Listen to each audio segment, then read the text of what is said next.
বরিশালের একটা বিখ্যাত রান্না মূলো দিয়ে শোল মাছ, মানে দারুণ একটা রেসিপি। এই শীতকালে তো মাছের ঝোলটা খেতে সত্যিই অসাধারণ লাগে। তো আজকে আবার চলে এসেছি একটা একটু বড় একটা ভিডিও নিয়ে।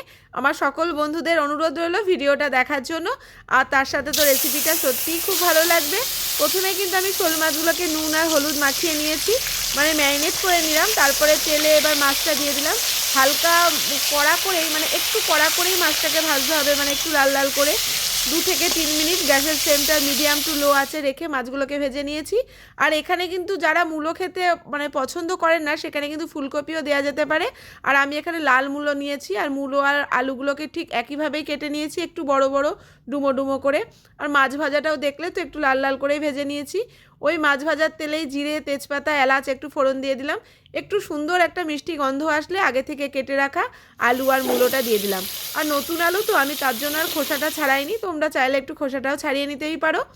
এবার মূলো আর আলুটাকে একটু হালকা ভেজে নেওয়ার পরে নুন দিয়ে দিলাম। নুনটা দিয়ে দিলে কিন্তু সব মানে যে কোনো সবজি সিদ্ধ হয়ে যায় খুব তাড়াতাড়ি।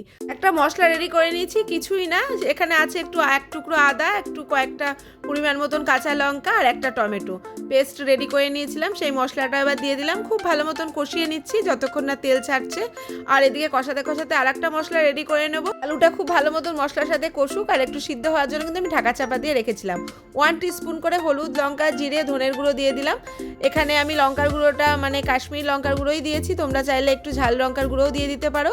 এবার এখানে জল দিয়ে দিলাম, অল্প করেই জলটা দিয়েছি, দিয়ে খুব ভালো মতন মশলাগুলোকে ভালো মতন জলের সাথে মিশিয়ে নিলাম। এদিকে দেখো খুব ভালো মতন কিন্তু আমার মশলাটাও কষে গেছে, তেল ছাড়তে যখনই শুরু করে দিয়েছে। এবার এই মানে ভিজিয়ে রাখা মশলাটাও দিয়ে দিলাম, খুব ভালো মতন কষিয়ে নিলাম, একটু ঢাকা চাপা দিয়ে রেখেছিলাম। এবার জলের পরিমাণটা কিন্তু একটু বেশি দিয়েছি আমি, মানে এখানে 2 থেকে 3 কাপ জল দিয়েছি, কারণ এই ঝোলটা খেতেই না দারুণ লাগে। আর এই পাতলা ঝোল গরম ভাতের সাথে শীতের দুপুরে সত্যি বলতে এক কথায় অসাধারণ, আমার তো দারুণ টেস্টি লাগে। আবার একটু ঢাকা চাপা দিলাম, কারণ যেহেতু মূলো আছে সিদ্ধ হতে একটু সময় লেগেছে। সব কিছু ভালো মতন সিদ্ধ হয়ে আসলেই, ঝোলটাও খুব ভালো মতন ফুটে উঠলেই এবার ভেজে রাখা মাছটা দিয়ে দিলাম। মাছটা দিয়েও কিন্তু একটু ভালো মতন ঢাকা চাপা দিয়ে রাখতে হবে, দিলেই একদম রেডি হয়ে গেল মূলো দিয়ে শোল মাছ। তো রেসিপিটা কীরকম লাগলো অবশ্যই কমেন্টে জানিও। আর সত্যি বলতে তোমাদের এত ভালোবাসা পেয়ে আমি সত্যিই অনেকটাই আপ্লুত। সবসময়